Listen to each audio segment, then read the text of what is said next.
La famine continuait à peser sur le pays. Lorsqu'ils eurent fini de consommer le blé qu'ils avaient rapporté d'Égypte, leur père leur dit, « Retournez là-bas et achetez-nous un peu de vivres. » Mais Juda lui répondit, « Cet homme nous a formellement déclaré, « Vous ne paraîtrez pas devant moi, à moins que votre frère ne soit avec vous. Si tu consens à laisser partir notre frère avec nous, nous irons là-bas et nous t'achèterons du blé. Mais si tu ne le laisses pas partir, nous n'irons pas, car cet homme nous a dit, « Vous ne paraîtrez pas devant moi, à moins que votre frère ne soit avec vous. » Israël dit, « Pourquoi m'avez-vous fait ce mal, en révélant à cet homme que vous aviez encore un frère ?» Ils répondirent, « Cet homme nous a interrogés avec insistance sur nous et sur notre famille, votre père est-il encore en vie? Avez-vous un frère? » Et nous avons répondu selon ces questions.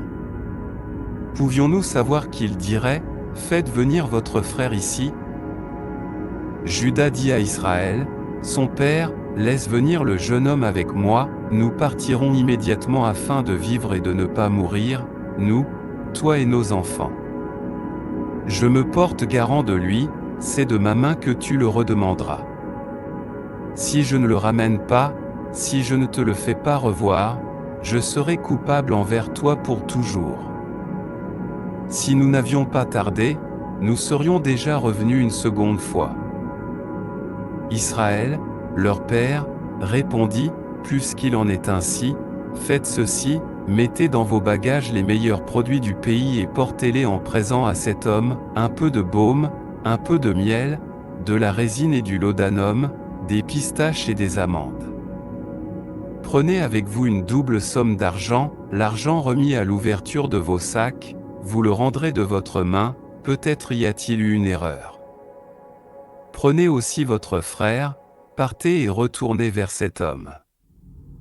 Que le Dieu Tout-Puissant vous fasse trouver grâce devant cet homme, afin qu'il vous relâche votre autre frère et Benjamin. Quant à moi, si je dois être privé de mes enfants, que j'en sois privé. » Ils prirent donc le présent, une double somme d'argent, ainsi que Benjamin. Ils partirent, descendirent en Égypte et se présentèrent devant Joseph.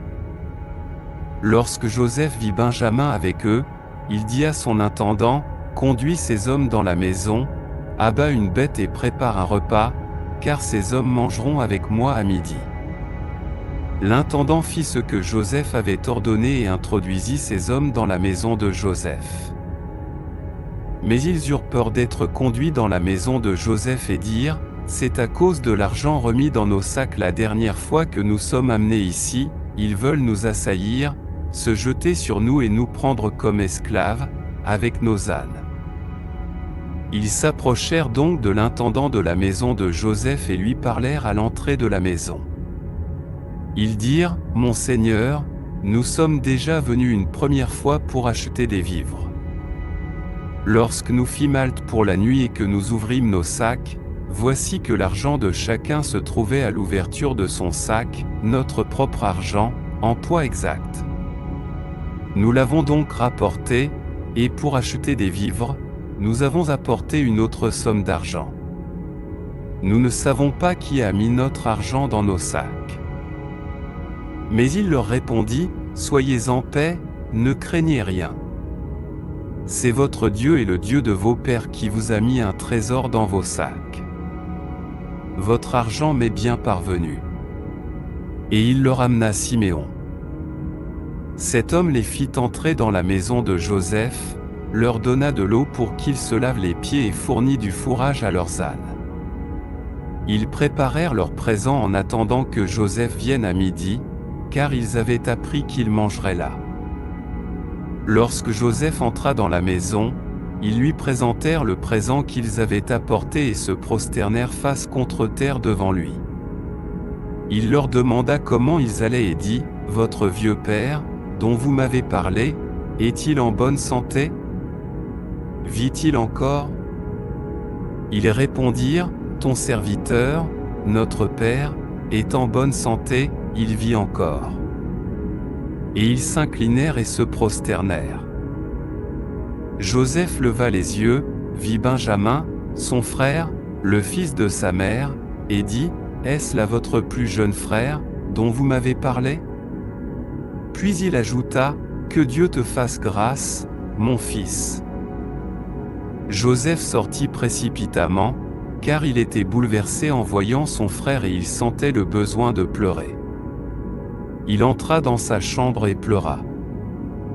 Puis il se lava le visage, ressortit et, se maîtrisant, il ordonna, « Servez le repas. » On le servit à part, eux à part, et les Égyptiens qui mangeaient avec lui à part, car les Égyptiens ne peuvent pas prendre leur repas avec les Hébreux, cela leur serait une abomination. Ils s'assirent en face de lui, du premier-né au plus jeune, chacun à sa place selon son âge, et ils se regardaient les uns les autres avec étonnement. Joseph leur fit servir des portions qui provenaient de sa propre table, mais la portion de Benjamin était 5 fois plus grande que celle des autres. Ils burent avec lui et s'égayèrent.